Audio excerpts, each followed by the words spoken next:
It's a 5-week process with 5 sessions, and within each session there's a couple of modules we got to go through. So today we're just going to give you the overview of the entire process. We're going to show you the platform that we are going to work on throughout the next 5 weeks. And we're going to actually kickstart the first few tasks as well, which is called the value driving factors. And the value driving factors are the factors that actually, like it sounds, creates the value of your company. So when you go to investors and you say, this is the valuation of my company, and they ask you why, well, that's why. How you actually pinpoint the exact value of your company. So we're going to start today and think about what are the drivers of your valuation in your company. So it's going to be some coursework as well, where you sit down for a couple of minutes and you start thinking about these factors, and then we're going to share it with each other and actually get started with it. So it's going to be a combination of us talking and you working as well. It's going to be both. Anything you want to add to that, Stefan? No, that was a good introduction, actually. So just to be clear here, for you, Healthy Longer, we don't think that you actually need this process, to be honest. It's always good to look in the mirror. Yeah.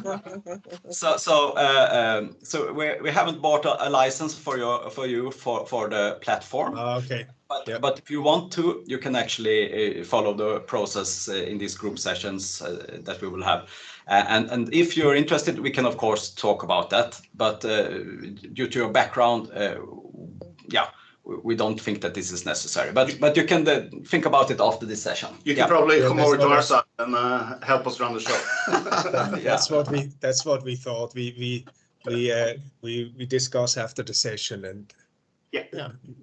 Because we like the tool, we didn't use a tool like that you're using. Yeah. So.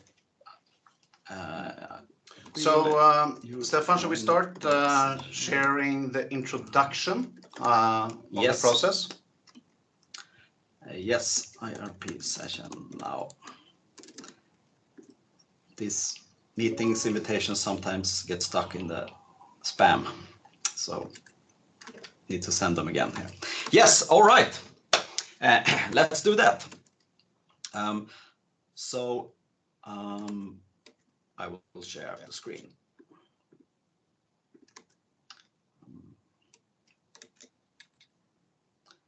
Sorry for. So let's see if you can see it.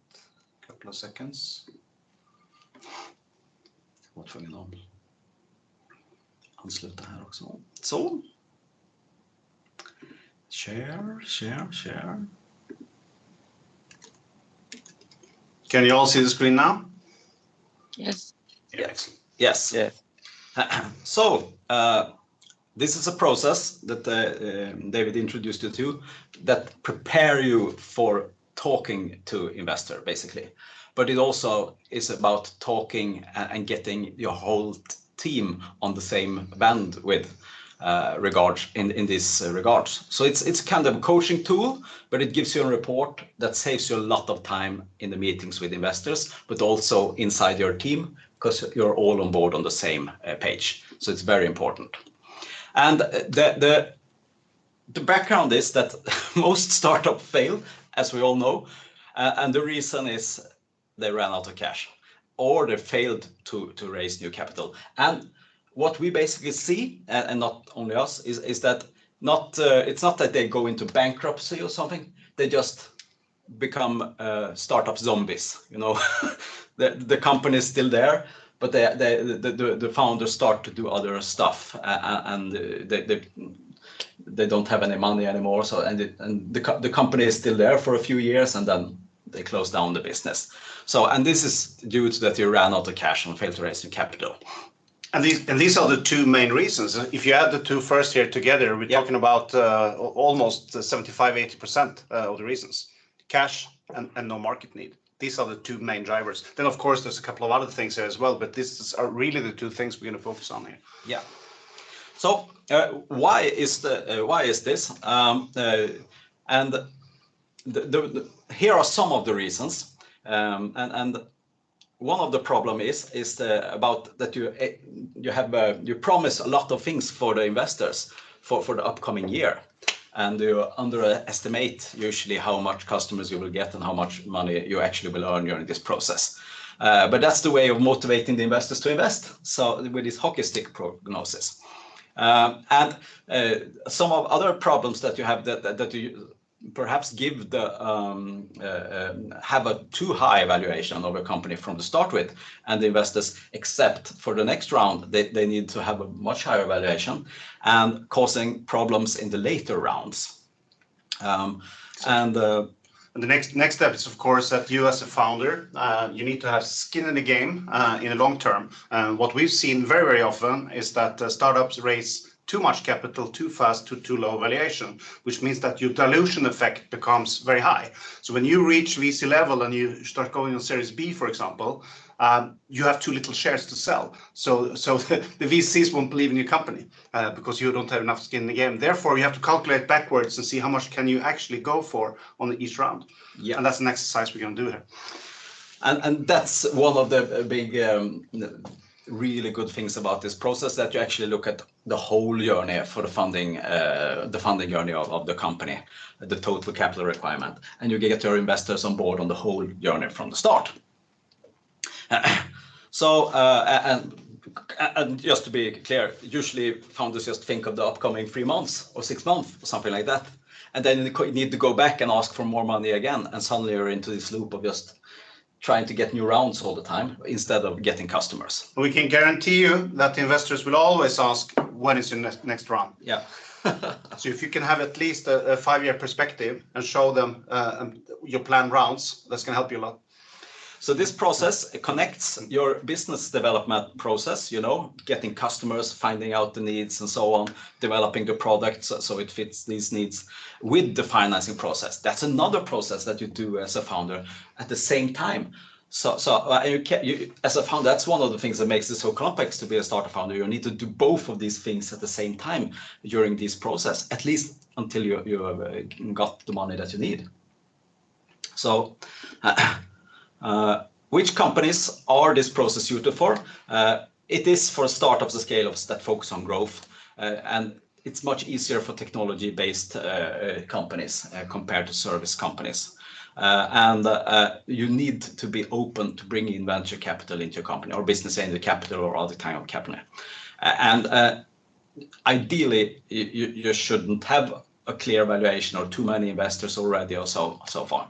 But in some cases, you need to do some work around that again. So we have seen when we run the total capital requirement process that sometimes you don't need investors. Yeah. It has happened that by the end of the IRP, we don't go for a round at all. That's possible as well. Yeah. But it's very important to at least see, do we actually need the money we think we need? And is it the right amount that we think we need? Maybe it's more, maybe it's less. And when? And there's a lot of companies, over 100 companies or 200 companies that has been certified in this way from the process. And we are one of the partners to Beals, the companies that design this process. And this is growing very rapidly in the Nordics and perhaps outside Nordics as well over the next year. So many people are having great value from this process, just so that you know. And here is the structure. We will do it in this way, but based on your individual needs, this will perhaps not be exactly 5 meetings or 3 meetings or something like that. But this is the structure of it. And we will focus. So today we will start with number 1 here, the value driving factors. And we want you to start with milestones and strategic roadmap as well. And in the individual sessions, we will discuss these things together with you. Next Wednesday, you will have a session with Anders Liding about the financial prognosis and the business model. And that is something that will be included in this process as well. And then we will talk about the exit strategy and valuation and what investors you want to need and the financing design. And the financial design is this how many rounds do you need to do, and how much money do you need for each round. And in the end, this should come out as a investment offer. Yeah. You know, and like you see in Dragon's Den. Exactly. Yeah. And looking at it from experience, it's quite good actually to start working on it immediately. So once you get the login, start populating it with your best hypothesis, because you actually know, no one knows your startup better than yourself. You just need a structure to put in all the data that you have. So start using it. Don't wait until you think it's perfect. Start using it, then you can adapt it. That's the best way to work on this. And 5 weeks in, we will have after this process, 5 weeks in, you will have an opportunity to pitch for investors and get feedback from that. That's one of the weeks in the program, just to get feedback. Then you can change it again based on that feedback. And here's one of the basic concepts that you need to think about in this process, and that is to start to think as an investor or as a business angel. And this is this fact actually that 90% fail of the companies usually. That's not very good statistics, but the good thing is that 10% survive, and you never know which ones. But from an angel's perspective, then they need to think in this way and ask themselves these questions, and they will do. These are the questions that they will have in their head when they talk to you. So how much money will this venture need now and over time, and what will you actually do with my money, and how does that create value for me as an investor and for customers and the world? And how and when will I actually get my money back? And this is key, because this whole process is designed from the investor's perspective. So when we talk about exits, we talk about the investor's exit. Yeah. And you have to keep that in mind when you talk to investor, because they care about their money. When you do your exit, that's a different story, but they will look at their exit.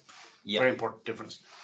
So it doesn't mean that you have to do an exit at the same time as investors. Exactly. You can keep this company for the rest of your life if you want to, of course.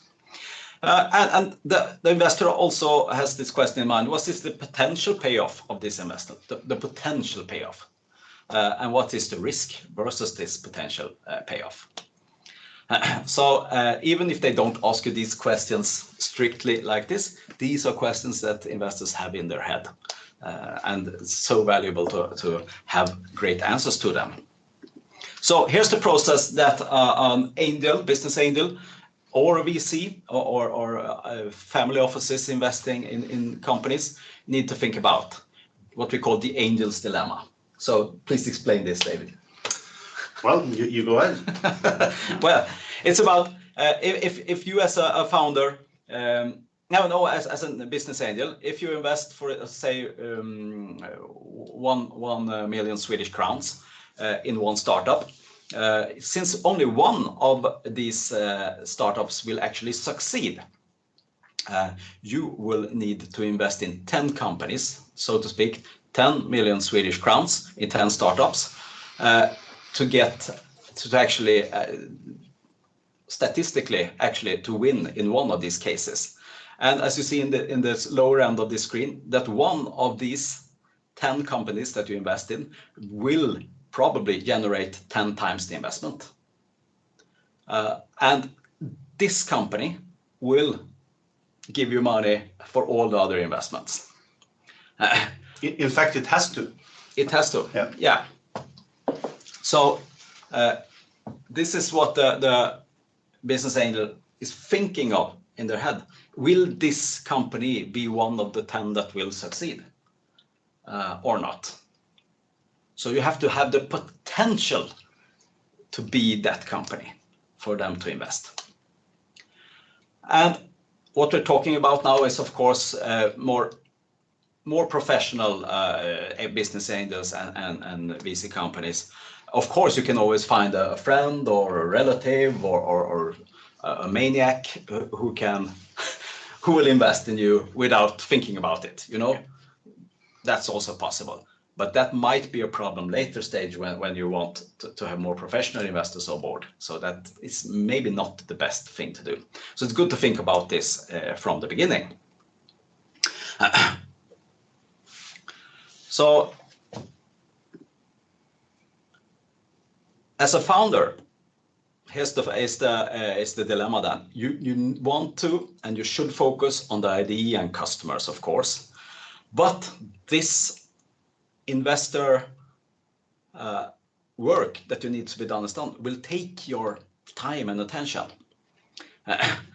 And you need to think of the angel investor or VCs as a customer, because they will have individual needs and preferences as well. And all investors want to receive a return of their capital. So as soon as you add these investors to it, this is something to think about as well, to have a relationship with these people. And I'll say think a lot about. What we see quite often is that as a founder, of course, you want to focus on the core business, on the core clients. This is what you tend to do. The investors, that's something on the sideline. That's something that you do because you have to. But really, to make a funding journey work, you really have to focus it, like Stefan said, and look at the investors as clients as well. High priority. So this is very much information at one time, but this is explained more in the back end in this tool, in the videos, how this actually works. But just to explain this very quickly, here it is, proof of concept. If you look at it in the lower left end of this diagram, companies usually start getting some grants or soft money of some kind from the government or from other people. Then they go to the angel networks and business angels and corporates and venture capital and private equity and so on, and maybe to the stock exchange. And this relates to what stage the company is in, and that's on the lower right end here. The proof of, in the beginning, you just have you want to have a proof of concept, and that's why you get soft money to test that out, because that's so extremely high risk that you see here in the lower end. That's extremely high risk.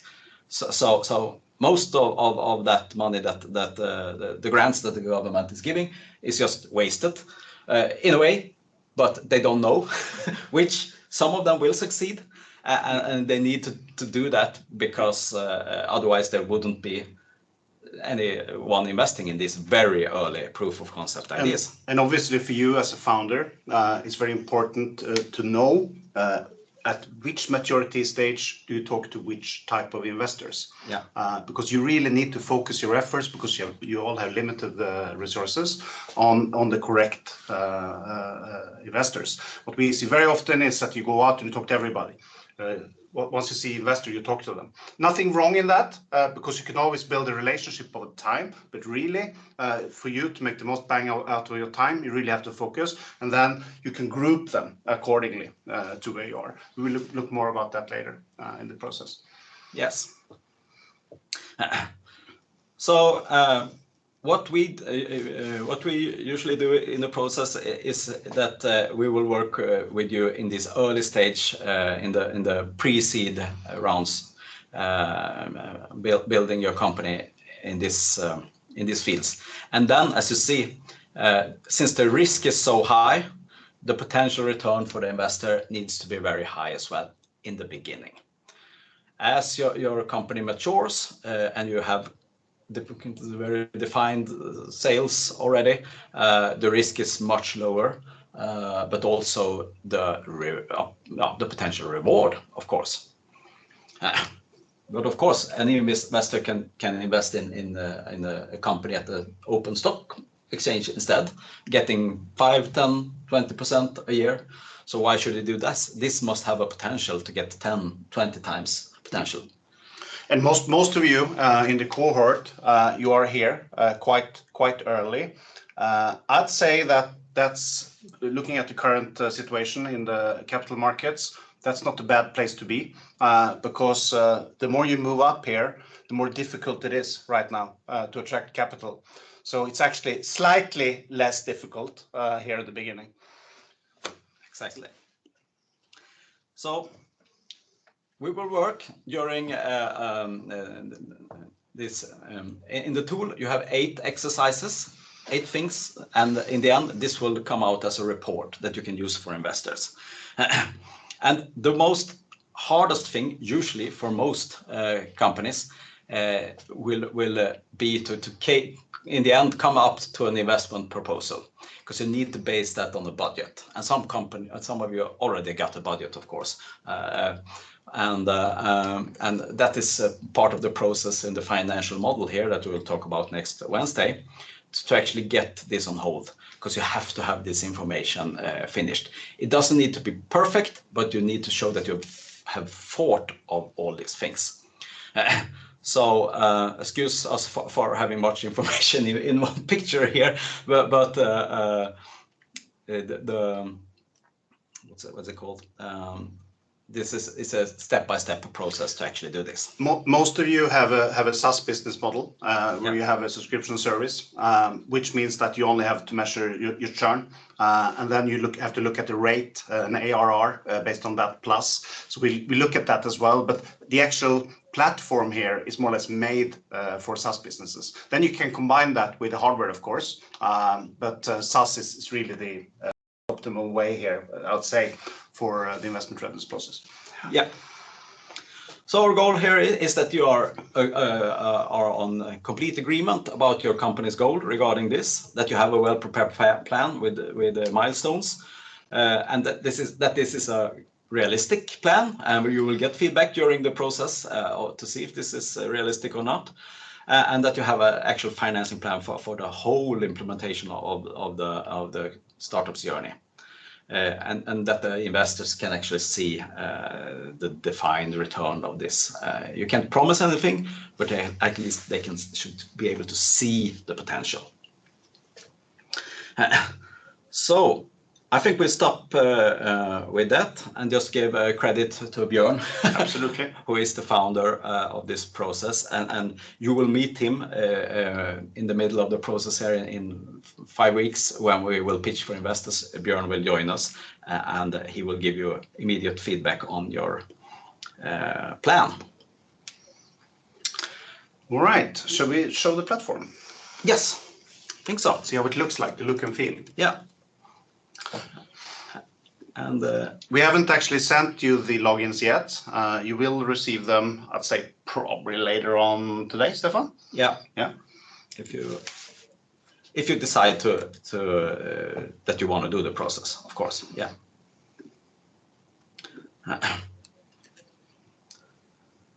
Here it is. So yeah, this is the way it looks, and in this case, this is just a demo company. It doesn't exist in reality, so we're not showing any private information here. So what you have is an actual e-learning material with 5 meetings on video, where Björn actually explains these concepts more in detail, like you just saw the overview now. And this is really valuable for you and your team to watch.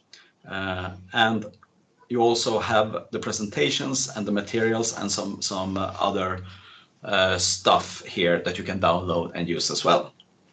And when you have watched the meeting, you can just click here and just click in that you've completed this exercise. So the one who in your team who's responsible for this process should just click in here, and then we know that you have actually seen it. Of course, you can rewatch it later, or the other people in your team can watch it as well. And that's the same for all these meetings. And this is really valuable information to learn of how to think as an investor.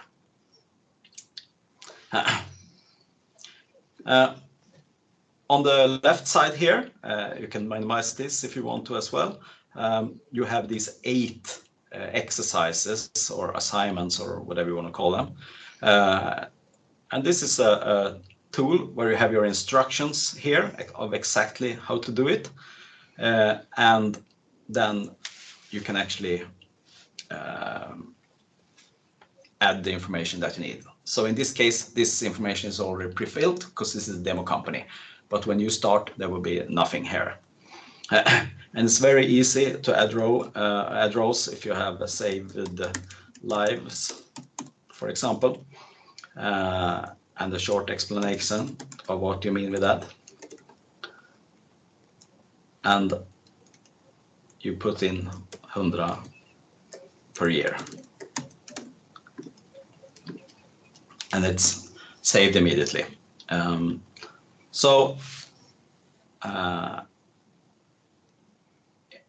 For example, in this exercise, the most important thing is the normal case, but you can also think of a risk scenario or a best case if you want to. But this is the most important for you to do. And as a next step, the most important value driver factors that you've picked will come here, and you will create milestones for this. In terms of time. Yeah. So how is it right now, or when you start this plan? How is it 6 months ahead, and how is it 40% of the text? And mostly we take a 5 years perspective. I'd say that's more or less standard. Yeah. So when we say 40% of that, that's 40% of 5 years, for example. And we didn't see that here in the process, but that's the first thing we actually do when you start a process. You will set a timeline for the exit for the investor, and it's easy for the head to think in 5 years, we think. Yeah. And the third part is what we call the strategic roadmap, and then answers the question to what will you actually do with the money. And in very easy way, you should just add what you're going to do during this process, step by step. And in reality, of course, this won't be exactly like this, because things will change. But it shows you how you think about how you will use the money. Is it product development? Is it go-to-market strategies? What is it? How are you going to scale the business? Yeah. Is it agreements with customers? Is it patents? Is it this strategic bigger things? The first market, the second market, and so on. And you can actually, for the first 6 months, be very specific here if you want to. And then you can do it quarterly by quarterly here. But please keep this very, do not overwork this, do this as a strategic way, on the strategic things, so that it don't becomes too big. But it gives the investor a very good picture of what will you do with the money. That's the reason for this. Yeah.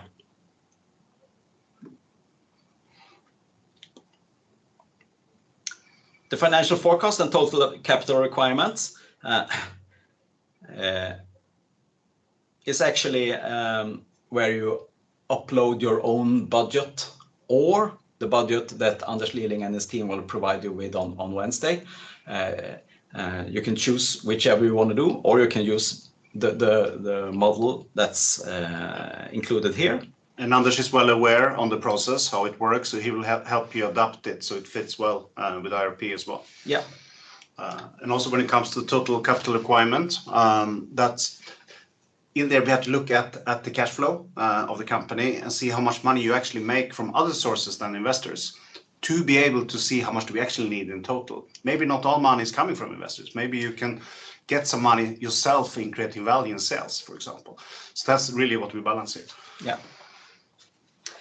And together we will have a discussion about the potential revenue here at exit for the investor, and based on your budget, when you're cash flow positive, and ARR, the annual recurring revenue, if you have that, and yearly growth at exit. And this will be included in the report then.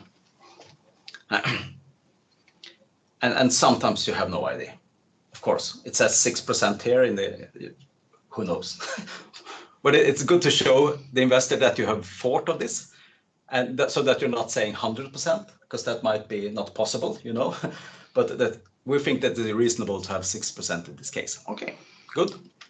In the heydays in Silicon Valley, you had the VCs that didn't invest in companies who had less than 20% growth every month. Yeah. So everything's relative. Yeah.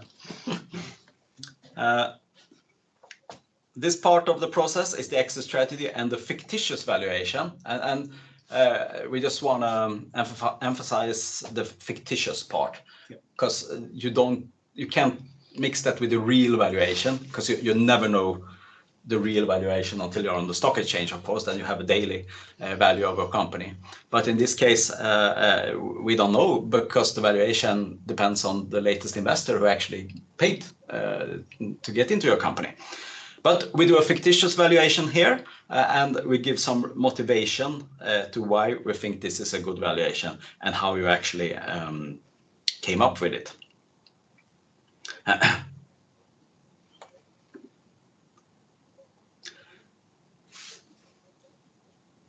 So when they ask you, what's your valuation? And you say 1.5 million euros, for example. Why? Why?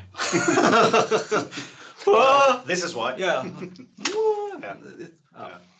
Someone told us that that would be a good thing, you know. Yeah. So here you actually know why, and that's good. This is this will be a quite easy to do in the tool to find the preferred investor. But as a fourth exercise, this is really important because you can save so much time if you decide which preferred investors you're going for. And this is important that if you are in a very early stage, for example, business angels is probably what you're looking for. If you're in a later stage, VC funds and so on could work. Somewhere in between could be family offices, you know, rich families having their investment firm. And is it investors in health tech or in green tech or impact investors? Exactly. Usually the investors have their profile. So you can save so much time both for you and the investors if you go for the right investors as well.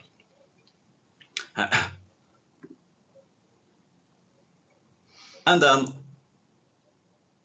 as the last thing that will take a little bit of time is that you in this process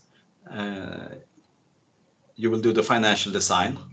And you will see when we do the financial design that all the stuff you've done previously will lead up to this. Yeah. I'd say that it'll be probably impossible to do this in the correct way if you haven't done all the courseworks in advance. Yeah. And here you can model and we can try and error until we find the right balance. And basically what we're trying to do here is to see, number one, how do we raise the total capital requirement that we have? How much will be funding out of that, and in which rounds? Are we going to do it in 1 round, 2 rounds, 3 rounds, 4 rounds? How big are rounds going to be? How much are we going to dilute? To what valuation?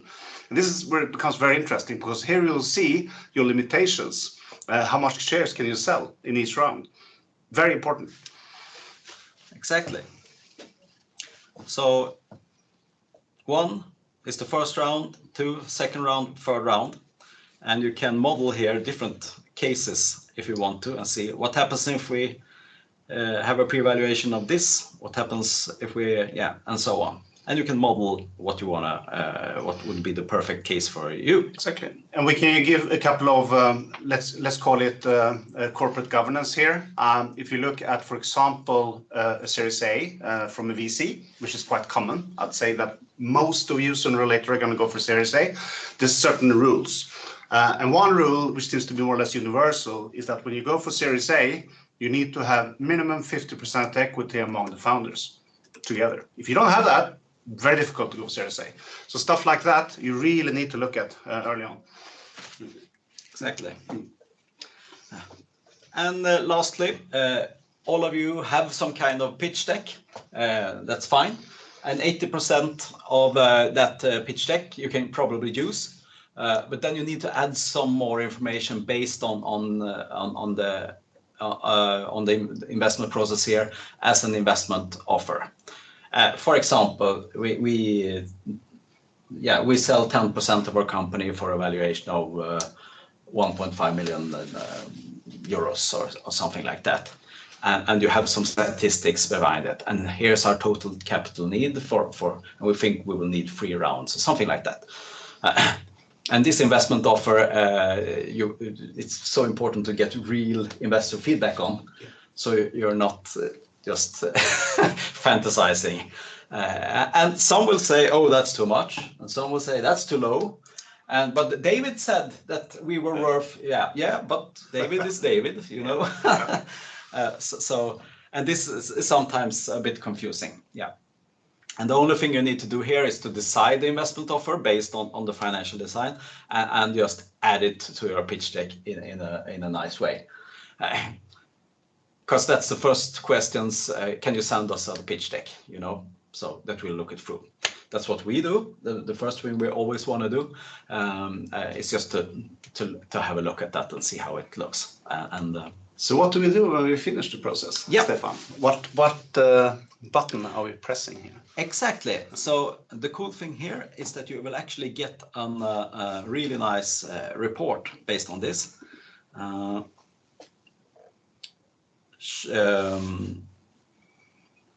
That looks like this, that you can send to the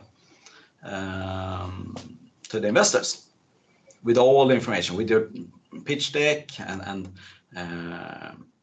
some answers to the questions of what you actually do, your value driving factors that we have shown you, how will you use the money, your plan, and the total capital requirement, and your exit, and the financial design.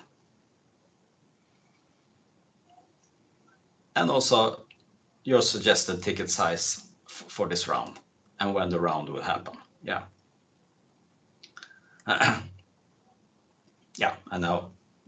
And this will be your company contact information instead, of course. And you can share this report with anyone with the link that they can download it, but not edit it. And then for you to know is that there's also a bunch of investors on the platform already looking for cases to invest in, and you can decide yourself if you want to make your report available to them or not. So if you want to make it visible, we can make it visible. The default is that it's closed, so no one can see it. It's only for you. But when you're done and you want to show it to investors, let us know. Exactly. Any questions about the platform? It may look like it's a lot, but we got to do this in chunks, one piece at a time. So it looks a bit more overwhelming than it actually is. Perfect. Then we will go into. We will actually do some work here. So we'll jumpstart, and we will get you some time to work actually. So we'll just give a quick introduction to the first thing that we would like you to do now, and it's to think about the value driving factor. So what is a value driving factor, David? A value driving factor is the reason why you think the company is worth what it is. So let's take your numbers here, Stefan. You almost say 1.5 million euros. Should we use that throughout? So, okay, your startup is worth 1.5 million euros. Why? All right. Because we solve an important problem. Which problem? How big is it? And what's the opportunity for me to solve that problem? Try to define that. That's very important. Number two, I'd say that if you have a SaaS business, it's always easy to put numbers on the sales. Because if you have an estimated number of the sales, you can also put an ARR factor on top of the sales, which gives you pinpoint to the potential valuation on each year. So for example, if you have, let's say you have 1 million euro in prospective sales in 2023, well, then you can say that maybe the ARR is 6 or 7 or 8, depending on what industry and what markets you're in. And then that gives an indication towards the valuation as well. So what we try to do is put as much ammunition as possible to defend your valuation. Could be hard values, could be soft values. Do you want to give a few examples, Stefan? Yeah. On what we have shown before? I think a good way is to actually show the Indocure, the one we had previously. Just put that up again, and we can just show you how the example company defined their value driving factors, just to put you on the right track here. Yeah, we can do that. And in the chat, I just sent you a link with a document that you actually can open, I hope. And if you can't open it, let us know. Yeah. And what we would like you to do is during this process now, you will actually copy the information in that document, write your own company name, and write your first value driving factors after that. But let's give some examples here first. And also keep in mind, this doesn't have to be correct. All right. It can be all wrong. But right now, we just want to challenge you to see what's your immediate thoughts on why you think your company is worth what it is. Yeah. Then we'll work on it. Exactly. So here are some perspectives to think about. The impact perspective, or ESG. How does this affect the environment? Lower carbon, reduce carbon imprint and so on, or social, or saved lives, or reduced cost for the public sector, or something like that. Another perspective could be sales, marketing, customers.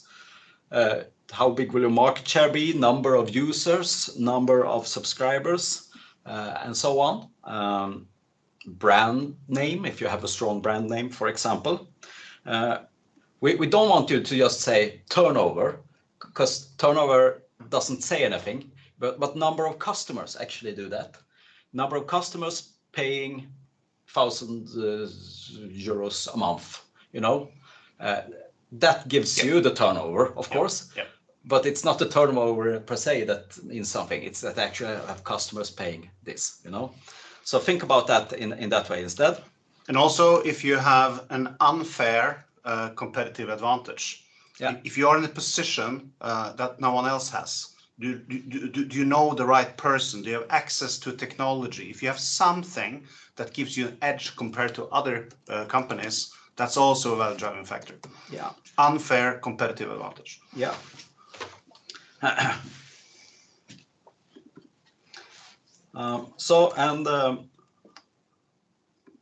Another perspective is the product, technology, business model, software, hardware. Is it finished, and so on. Possibility to scale to other stuff as well. Productivity, support, distribution without bottlenecks. This depends very much based on what your product is, of course, but that's another perspective. And lastly, you have other kind of assets like IPR, intellectual property rights, or the team, number of sales people, or patents, or brand registered brand name all over the world, or partnerships, and this kind of assets which you might not. And remember that IPR is not necessarily a patent, although it could be. Mostly in software and SaaS companies, it's the algorithms that you own, the source code. That's also an IPR, although you haven't patented it. So that's important. It could be methodology, a way on approaching to solve a problem. And I will show you how it looks in the tool right now. But here are the four things that you need to actually do in the process here. Set the time span of your plan. And the time span is when you will get your investment. So that will be, for example, 1st of January, if you start your funding, if you have the money in your bank, the 1st of January. So it shouldn't be today, because you don't have the money in the bank today. So this is when you actually start a plan. And on the left side here in the tool, you will have the, what creates value in your company. And you set a number on that as a normal case. So let me just quickly, so think about what this could be in your case. and I will quickly show you how it looks in the demo company. Exactly. I think that's very good to show that. Or you can even show Exacard because we have a previous company here who did IRP in cohort 3, I thought, and they allowed us to show it as an example. And this is actually a live case. I think that could be good. Yeah, we can do that.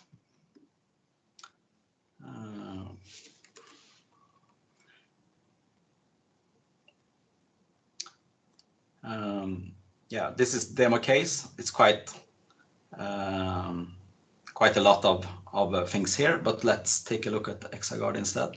That would be perhaps easier.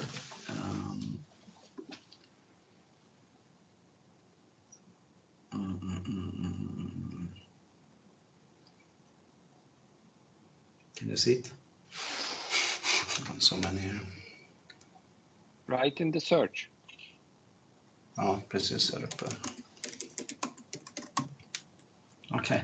Okay. Det kanske den är på dig då. Ja. Okay. So go back to the indicator then. Yeah.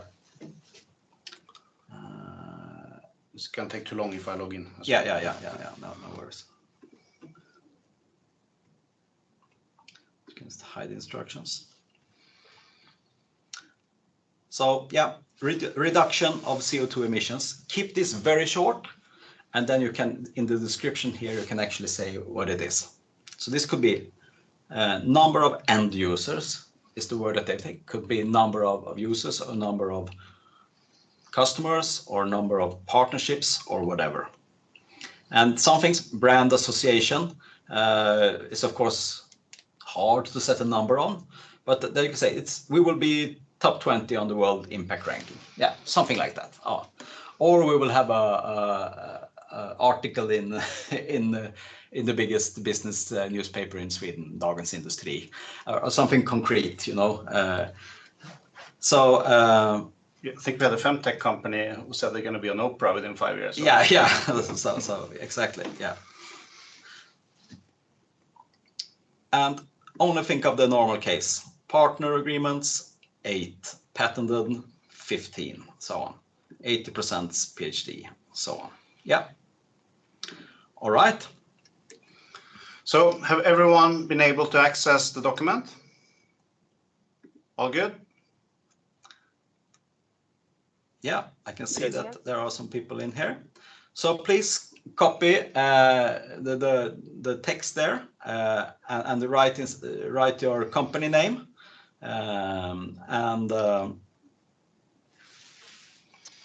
So if I understand properly, we need to copy it and do it in our own in another document. No, below here in this document. Yeah, just do it in this document. Everybody needs to do that in the same document. In the same document, yeah, because we want to see this developing here live. Okay. So we'll take, I'd say, no more than 5 minutes. Yeah. Because we don't want you to think too much. No, you should just come like that. Yeah. And then we go through it, and you can all present what you're thinking. Yeah. So and you don't need to have too many. Just to get your brains going in this regard, because we only want to have 4 or 5 that we end up with, not too many. In the end, it will be 4 or 5. Yeah. That's really important. But to get there, sometimes you need to go through maybe 20 or 30. Yeah. But right now, I'd say 5 minimum. Yeah. Maybe 10 if you want. Yeah. Can you put back the information you were just talking about with the document to help us? The example or what did you want to see?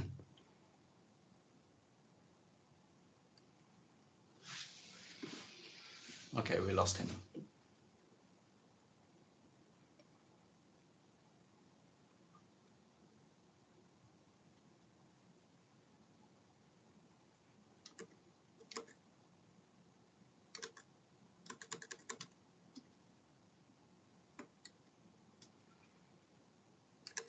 So shall we just take the 5 minutes now and ask us if you have any questions? But we'll take the 5 minutes now for all of you. Joel, if you have questions, we're here.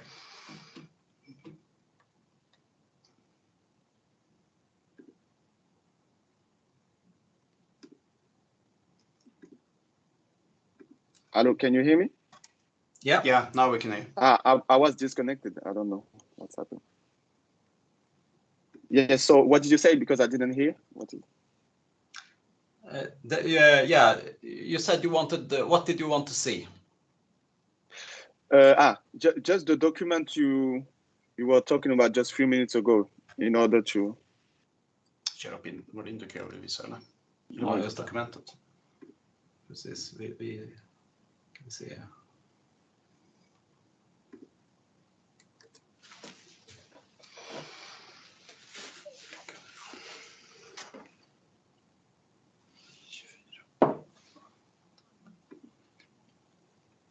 Was it that?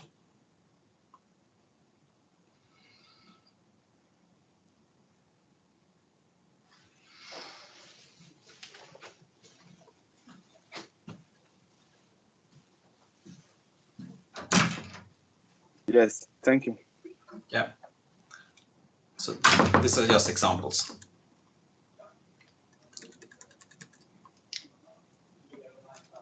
So we'll come back in 5 minutes.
Superbra. Okej, tack. Hej. Är det bra? Visst fråga om...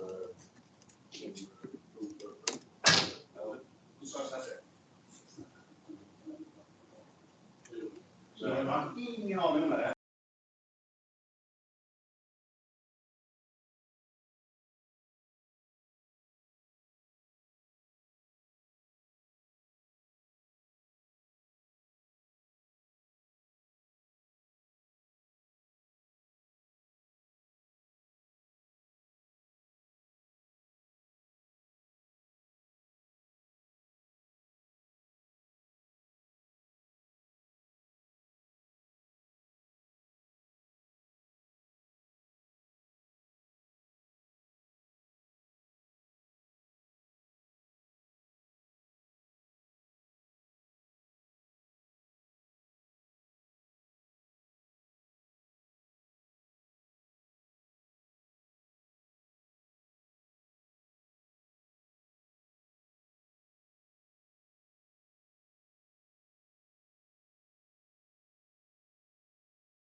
So, can you hear us?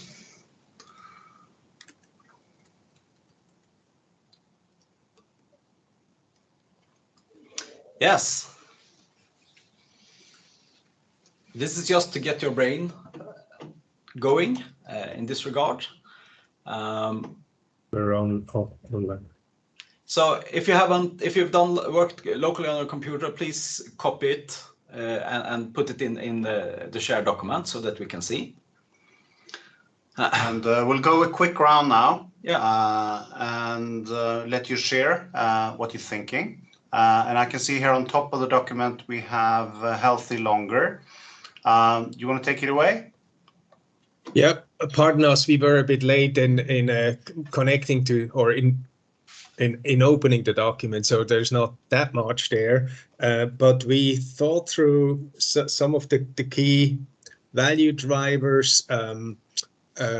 Most important is we have an MVP that we validated with over 50 customers. Out of that, we have a human pilot of 44 persons, and in a biotech company, you know, a lot of biotechs, you know, have first pilots with, you know, rats and mice and all sorts of animals. We have data from 44 humans, and what we still believe, and you know, nobody has proven us wrong, is that we're first to show statistically significant correlations between mental conditions, so depression, burnout, anxiety, sleep disorders, and the like, and biomarkers measured in dried urine. We're actually using 4 dried urine probes, and those correlations are statistically significant. Their p-values are below 0.5, so 95% probability that what we see today is reflected in a broader population. The significance of this is that we can think differently of mental health. It's actually you know, if this is proven clinically, we can show that mental health is actually probably more than we ever thought a metabolic condition rather than a mental condition. So we need to look in the gut, not in the brain, for solutions, and that leads to nutritional solutions. So we also maybe just adding, we also have a professional opinion from patent authorities saying that it's novel, so it doesn't exist, and it's innovative, so it is not obvious to think of, so to speak. Okay, good. Yeah. So what we want you to do is to as this validated MVP. It's perfect as a just in the tool here to have it as a, and then also a number on that as a normal case. And in the description you can describe this a little bit more in the tool.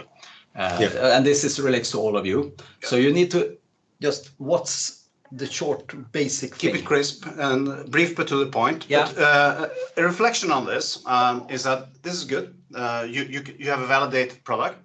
Now, if you also can describe why there's a problem that with the value that you're solving, that's also value. It's good that you have a product, but if it's not really solving a problem, it has no value, right? So you can also look at the problem before that.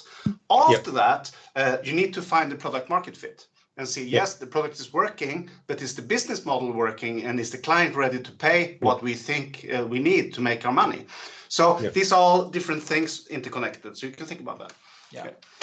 So yes, let's move to Meetup, and because we don't have so much time now, we just want you to give one example from what you think is a value driving factor. So who would like to do that from Meetup? Sure. Hi guys. Hi guys. So I would say first of all, our holistic approach as that we offer multiple approaches to one problem, so everybody has a personalized way to solve their own problem in mental health, and that's one of our value. Yes, and yeah, in addition to that, I would say also what we didn't write here, but our algorithm that is based on a really big study, and as well incorporates AI. So this is also an value proposition. Yeah, definitely. So that will fit under product here. Yeah. And the thing that you said now is how to express this as a short value that you actually understands.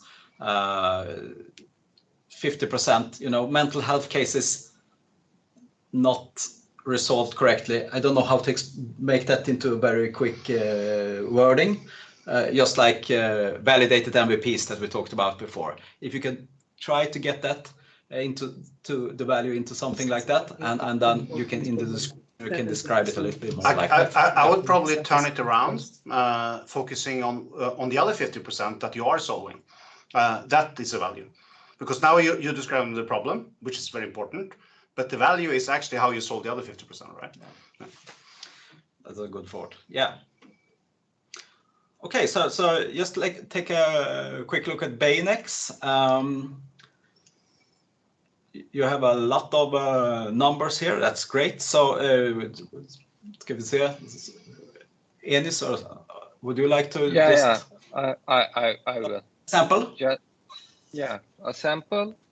I can say that 1 in 10 people in the US has subjective cognitive impairment by the age of 45. This sums out to 10 million people in US, Canada, Australia, and UK, and this can progress to cognitive disorders like dementia, 40% of which can be delayed or prevented with just lifestyle adjustments. And with our own AI algorithm and validated cognitive tracking system, we can give weekly suggestions for lifestyle adjustments and help people implement these suggestions on their terms. Yeah.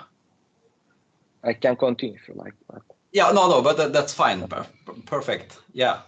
So I think you have a lot of good value driving factors here, actually. You laid a lot of groundwork for populating the tool. That's for sure. Yeah, definitely. Yeah.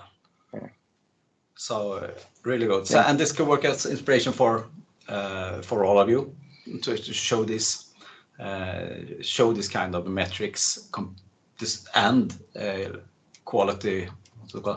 The descriptions in the text as well. Yeah. So yeah, really good. And a quick note from Coach Nation. Pick one.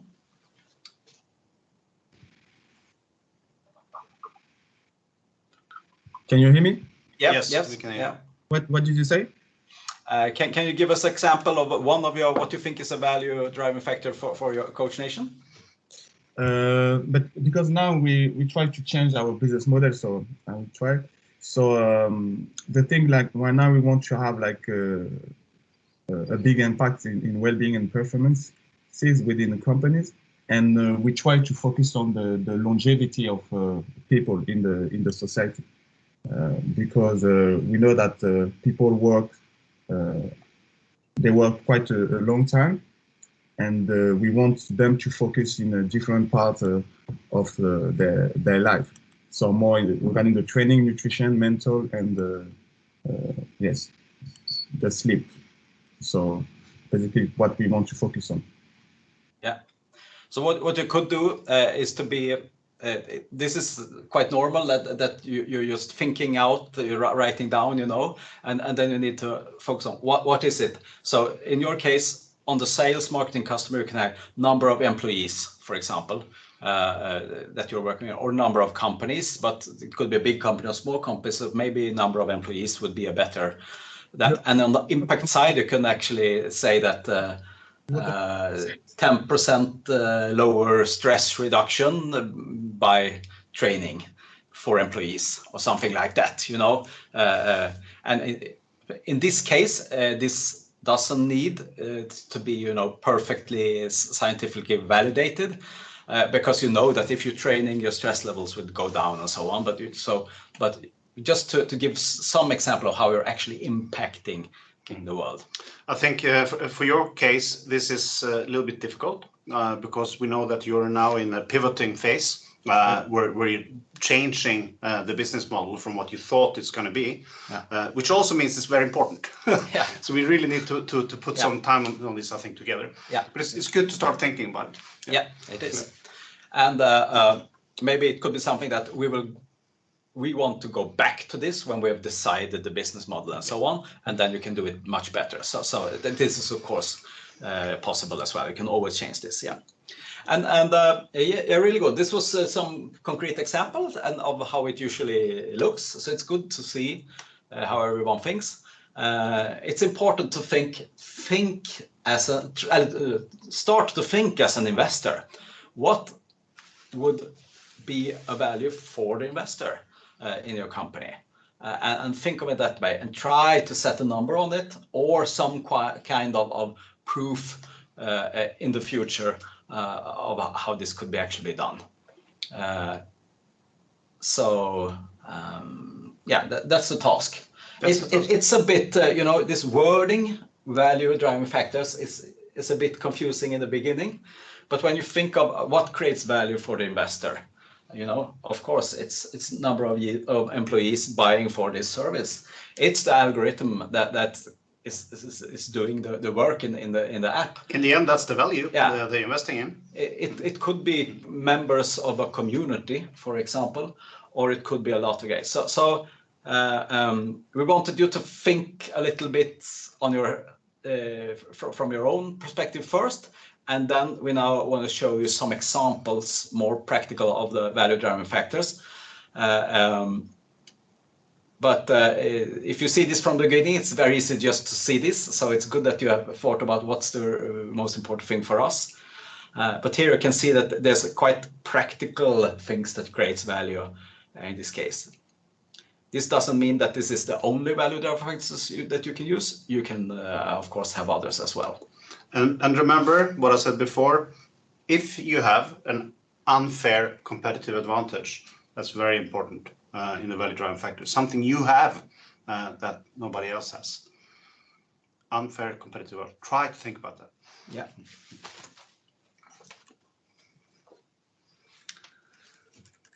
So, any questions related to this right now? Right now, I think we have 4 companies who will receive the login. Isn't that correct, Stefan? Yes, I think so. So even if you're on the call half longer and the Baynex, we haven't, because you're more focused on the market access and to get investors and investment in this case.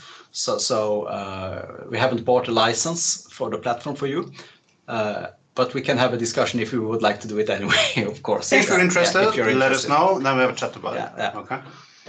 Yeah. Okay, thank you. Yeah. But Coach Nation, Datatera, Meetup, and Record Doctor will get invitations to the process during the day. Okay, thank you. I have one question. We will have access with different users, or is it only one access? Good question. We will invite you first, and you can add your team members from that. Okay. Perhaps you don't want everybody to join, but one or two, you can. Then you need to invite them. Yeah. I think Eric would be a great asset to have on the team, for example. Okay. Yeah. And Chris as well. Yeah, And it's Chris, good to show everybody. Yeah. So lastly, we would like to if you want to, you can already now book your session, your individual session with Anders Liling and his team for the business modeling. They will go through on Wednesday how to do this. The financial prognosis relates to your business model, but they already have a shared documents where you can book your first meeting with them. So if you want to plan that, so I sent the link here now in the team, in the chat, and you can hopefully you should be able to edit. and pick a time there if you want to plan it now, or else they will ask you to do this on Wednesday. Yeah. And then over and above that, Stefan, you and me, we have a few companies each here. So we will reach out to you and set one-to-one sessions for the RP as well. Yeah. Stefan will take a few and I will take a few. Yeah. All right. I think that concludes the first session, right? I think so as well. I'll come back because I will. And we are here to help if you have any questions, of course. It's always to get into a new tool and stuff like that. It's in the beginning. There's usually some practical questions. Yeah, by the way, the last thing, this invitation that I will send out usually gets stuck in the mail, in the spam folder, because it's called from the investment readiness process. Right. So that's why the spam filter think it's a spam investment opportunity. So check through. Yeah. So if I check your spam mail, and at the same time I will send an individual mail so that you know that you have got it. Yeah. All right. All right. Thank you very much for this session today. Thank you very much. And have a great afternoon. And please continue your work with. And have a nice weekend, everybody. Factors. Yeah.